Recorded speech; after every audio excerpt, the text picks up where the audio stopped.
Hello दोस्तों, मेरा नाम है शिव मिश्रा। मैं आज आप लोगों के लिए डीएलएड फर्स्ट सेमेस्टर की एसएसटी लेकर आया हूँ। इसमें आज मैंने एक बहुत इंपॉर्टेंट टॉपिक उठाया है। यह आपके एसएसटी में 18 नंबर का चैप्टर है, जिसका नाम है ग्रामीण और नगरीय निकायों का गठन। दोस्तों, यह टॉपिक मैंने इसलिए उठाया है क्योंकि इस टॉपिक में स्टूडेंट को बहुत ज़्यादा कन्फ्यूजन रहता है। वैसे लिखने को तो इस टॉपिक में बहुत कुछ लिखा है, लेकिन हम लोगों को जो चीज़ें पढ़नी है जो एग्ज़ाम में आती हैं वही चीज़ें पढ़नी है जो एग्ज़ाम में आती हैं। तो हम ज़्यादा टाइम नहीं लेंगे, चलिए स्टार्ट करते हैं वीडियो को।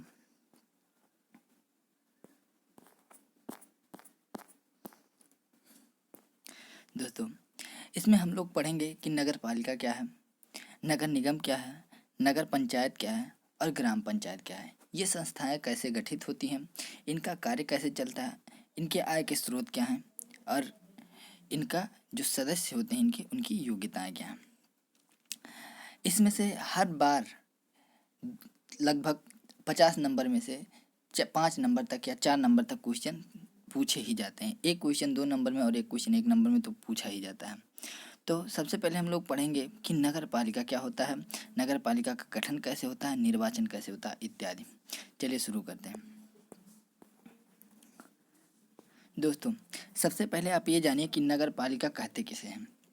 नगर पालिका वह क्षेत्र होता है जहाँ की जनसंख्या 1 लाख से 5 लाख के बीच में होती है।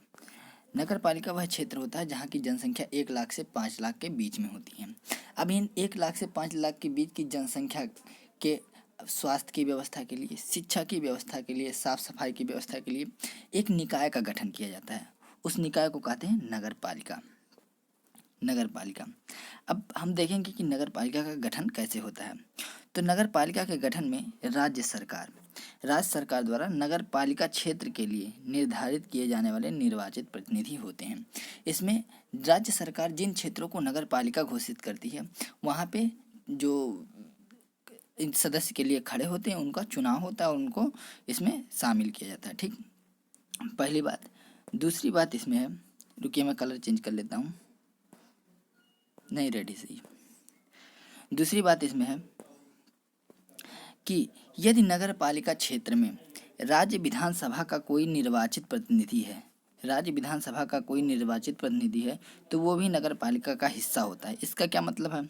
मतलब कि दोस्तों, आप लोग जानते हैं कि हमारे देश की संसदीय व्यवस्था में 2 तरह के सदन होते हैं, लोकसभा और राज्यसभा। इनको कहते हैं, इनके जो सदस्य होते हैं उनको कहते हैं सांसद। और हमारे राज्य में 2 तरह के सदन हैं। एक को कहते हैं विधानसभा, दूसरे को कहते हैं विधान परिषद। ठीक दोस्तों, विधानसभा और विधान परिषद के सदस्यों को कहते हैं विधायक।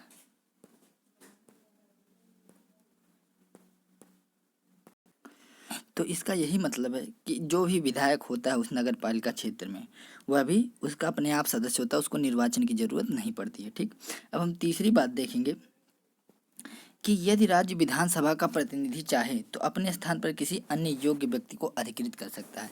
इसका क्या मतलब कि अगर वो विधायक जो है वो नहीं चाहता कि हम नगर पालिका में रहेंगे तो क्या करेगा, वो अपने स्थान पर किसी दूसरे योग्य व्यक्ति को अपना स्थान दे सकता है। ठीक, अब हम आगे चलेंगे।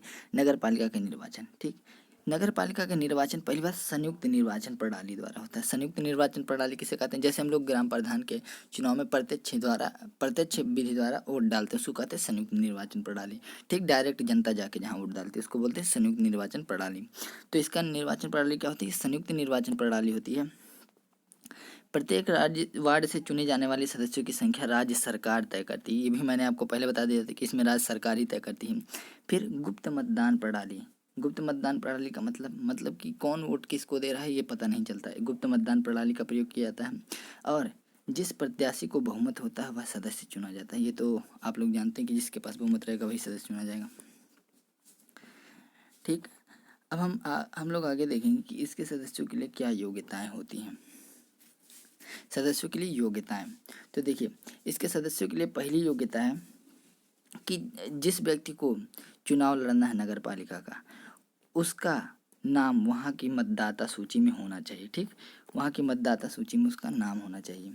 दूसरी बात, उसकी जो एज है वह 18 साल से कम नहीं होनी चाहिए, 18 साल से ज़्यादा एज होनी चाहिए, 18 साल से। तीसरी बात कि वह कोई भी गवर्नमेंट जॉब नहीं कर रहा हो, कोई भी गवर्नमेंट जॉब नहीं करना हो चाहिए। ठीक, अगर वह गवर्नमेंट जॉब कर रहा होगा तो जैसे ही वह निर्वाचित होगा नगर पालिका का सदस्य, तैसे उसकी जॉब खत्म मान ली जाएगी। ठीक, अगली बात यह है कि वह पागल या दिवालिया अपराधी ना हो, पागल दिवालिया ना हो। पागल दिवालिया किसे कहते हैं? पागल तो आप समझते हैं, दिवालिया किसे कहते हैं? दिवालिया उसे कहते हैं कि जो बैंक से पैसा ले लेता है और फिर उसको जमा वापस नहीं करता है, ठीक, और फरार होता है। जैसे कि विजय माल्या ने बैंक से पैसा लिया और फरार हो गए, तो क्या हो गए? दिवालिया घोषित हो गए। तो जो दिवालिया रहता है वो इसका चुनाव नहीं लड़ पाता। और लास्ट है कि वो एजुकेटेड हो, वह साक्षर होना चाहिए। ठीक, अब हम देखेंगे नगर पालिका के आय के स्रोत। नगर पालिका के आय के स्रोत, सबसे इम्पोर्टेंट आय का स्रोत इसका है गृह कर, घर पे लगने वाला कर, फिर जल कर। ठीक है, पानी की व्यवस्था करती है वहाँ, तो जल पे लगने वाला कर जल कर है। ठीक है, फिर आगे चुंगी कर। चुंगी कर किसे कहते हैं? चुंगी कर मतलब जैसे सड़कों पे ठेले लगाते हैं, ठीक है, सड़कों पे छोला भटूरे का दुकान लगा लेते हैं, टंकी रखते हैं सड़क पे, इन सब चीज़ों पे जो क्या लगता है? चुंगी कर लगता है। खोमचे वाले, ठेले वाले, जानवरों पर भी कर लगाया जाता है।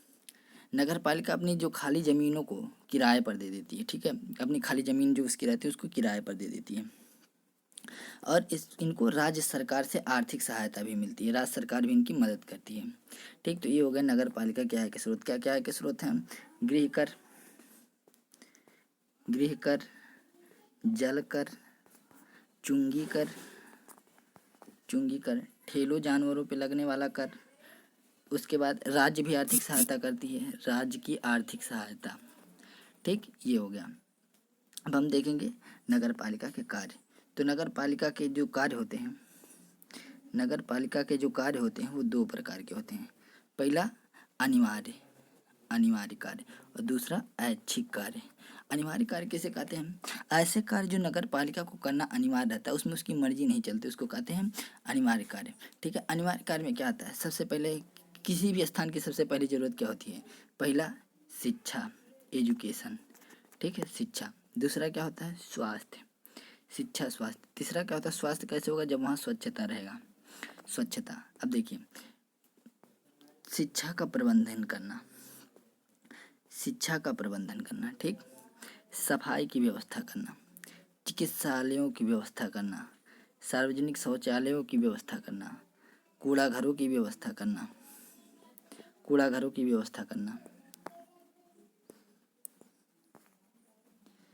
फिर हम लोग जानते हैं कि सबसे ज़्यादा पैसा इसका कहाँ से आता है?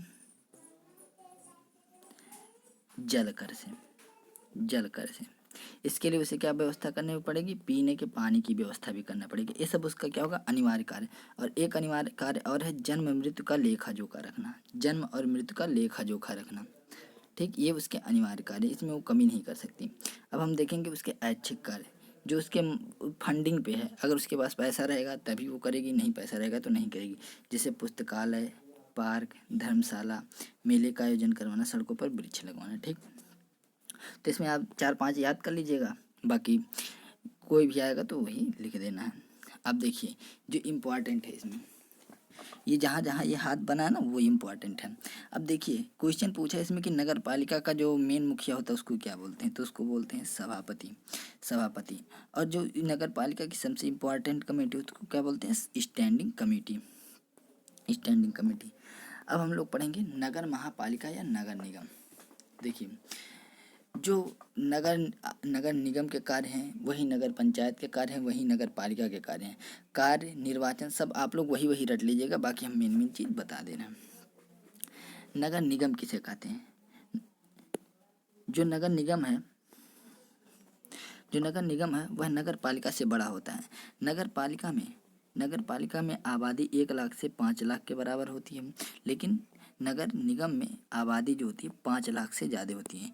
तो हम ऐसे परिभाषित कर सकते हैं कि वह क्षेत्र जहाँ की जनसंख्या 5 लाख से अधिक होती है उसको क्या कहते हैं? नगर निगम। अब हम देखेंगे नगर निगम का गठन कैसे होता है। तो जिन नगरों को महानगरों का दर्जा दिया जाता है, महानगर मतलब जिसकी जनसंख्या 5 लाख से अधिक है, वहाँ नगर निगम का गठन होता है। ठीक, प्रत्येक महानगर को जनसंख्या के हिसाब से विभिन्न वार्डों में बांट दिया जाता है और प्रत्येक वार्ड से एक सदस्य चुन लिया जाता है। जैसे 5 लाख से अधिक की जनसंख्या है तो छोटे छोटे 10-10 हज़ार पे एक, 20 हज़ार पे एक, इस तरह से वार्डों में चुन लिया जाता है। ठीक, और प्रत्येक वार्ड से एक एक सदस्य को चुन लिया जाता है।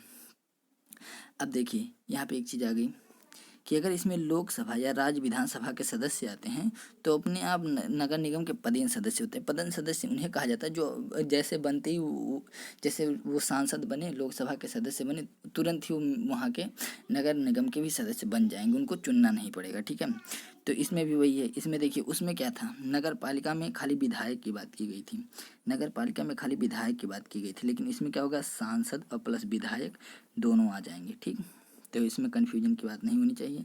SC ST को आरक्षण दिया जाता है। ठीक, अब हम आगे पढ़ेंगे नगर निगम के सदस्यों का निर्वाचन। तो नगर निगम के सदस्यों का जो निर्वाचन होता है वो सेम टू सेम नगर पालिका की तरह होता है, वही आपको पढ़ना है पीछे। नगर निगम के कार्य भी वही होता है सेम टू सेम। नगर निगम के आय के स्रोत भी सेम टू सेम नगर पालिका की तरह होता है। तो इसमें आपको 20 बार पढ़ने की जरूरत नहीं, एक बार पढ़ लेंगे तो हो जाएगा। अब देखिए इम्पॉर्टेंट क्या है, इम्पॉर्टेंट ये है कि नगर निगम का सर्वोच्च निर्वाचित अधिकारी क्या कहलाता है, तो उसको कहते हैं मेयर, मेयर या नगर प्रमुख। ठीक, इसकी आयु कम से कम 30 वर्ष होनी चाहिए। इसकी आयु कम से कम कितनी होनी चाहिए, 30 वर्ष होनी चाहिए, 30 वर्ष। इसका कार्यकाल कितना होता है, 5 वर्ष। इसमें 2 तरह की समितियों का गठन होता है, विकास समिति तथा कार्यकारिणी समिति, और प्रत्येक में सदस्यों की संख्या कितनी थी, 12। अब देखिए जो नगर पालिका का मेन सदस्य था उसको कहते थे सभापति, सभापति। और जो नगर निगम का सदस्य है उसको क्या कहेंगे, मेयर, मेयर। इसकी आयु कम से कम 30 साल होनी चाहिए और 5 साल तक ये अपने पद पर बना रहेगा। ठीक, अब देखिए नगर पंचायत के कार्य, नगर पंचायत में भी वही कार्य जो नगर पालिका में है। इसमें देखिए 1-2 चीज़ अलग है, सार्वजनिक सड़कों नालियों की सफाई, रोशनी की व्यवस्था, प्रसूति केंद्रों शिशु गृहों की व्यवस्था करना, पशु चिकित्सालयों की व्यवस्था तथा प्राथमिक स्कूलों की व्यवस्था। अब देखिए 4-5 चीज़ें आप रट लीजिए, 4-5 चीज़ें कार्य में रट लीजिए, वही चाहे नगर पालिका आ जाए चाहे नगर निगम आ जाए। सफाई हो गया, फिर शिक्षा हो गया, उसके बाद स्वास्थ्य हो गया, फिर शिशु गृहों पशुओं के लिए व्यवस्था करना। ठीक है, 4-5 लाइन आप याद कर लीजिए, वही चाहे जो है उसमें लिखिए।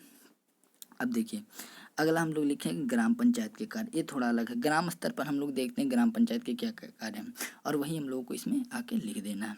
जैसे मेलों और बाजारों की व्यवस्था करना। ठीक है, स्थानीय योजनाओं के संसाधनों और व्यय पर नियंत्रण करना।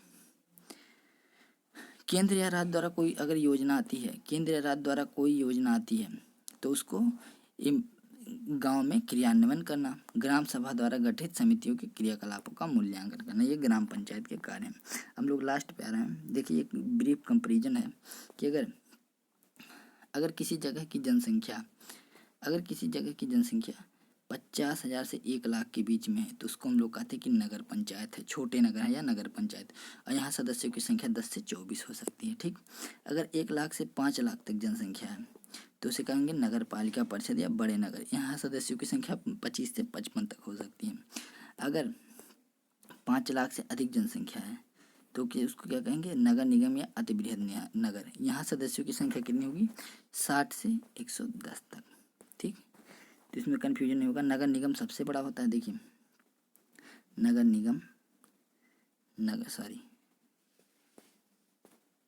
निगम सबसे बड़ा होता है, उसके बाद नगर पालिका होती है, उसके बाद नगर पंचायत होता है। नगर पंचायत को जिला पंचायत भी कहते हैं। अब एक इम्पॉर्टेंट क्वेश्चन आ गया कि ग्राम पंचायतों की अधिकतम संख्या कितनी होती है, तो ये 20, इसको याद रखिएगा। ठीक है, अब आगे क्वेश्चन आएगा कि पंचायत व्यवस्था के कार्य करने के 3 स्तर कौन कौन से हैं, तो 3 स्तर हैं, जिला पंचायत, फिर क्षेत्र पंचायत, फिर ग्राम पंचायत। सबसे ऊपरी लेवल पर जिला पंचायत शीर्षस्थ पंचायती राज व्यवस्था है, दूसरे नंबर पर क्षेत्र पंचायत और सबसे नीचे स्तर पर ग्राम पंचायत का कार्य करती हैं।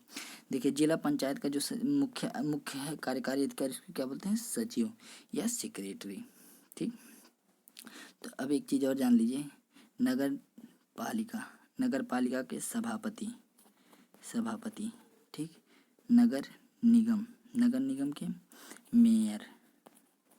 मेयर और नगर पंचायत के क्या, नगर पंचायत को ही जिला पंचायत कहते हैं, इसके क्या सचिव या सेक्रेटरी।